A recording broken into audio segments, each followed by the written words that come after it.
गईले राजा जी चोली के तापमान से,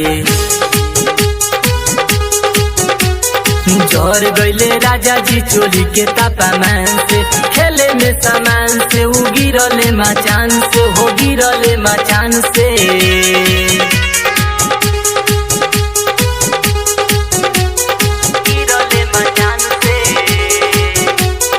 थर थर कापे देह छुए ना बिहान से, झड़ गईले राजा जी चोली के तापमान से।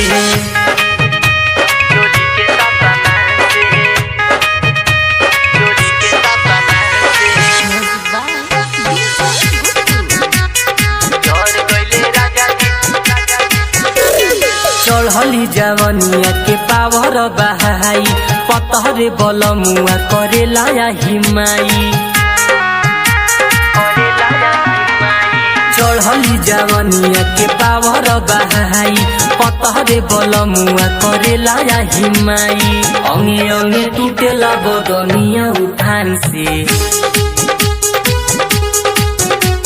झड़ गईले राजा जी चोली के तापमान से, खेले में सामान से उ गिरले मचान से, हो गिरले मचान से।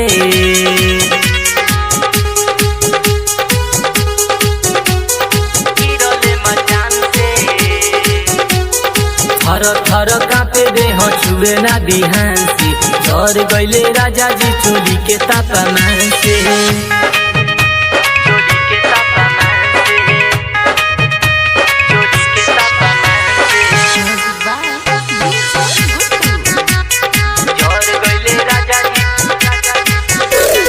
ढीले ढीले रहता ना फील मिलता रे, यहाँ दब भोलू ना कमर छिलता रे।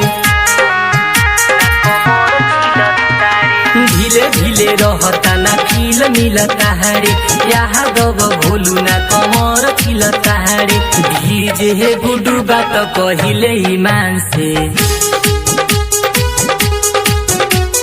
झड़ गईले राजा जी चोली के तापमान से, खेले में सामान से उ गिरले मचान से, हो गिरले मचान से।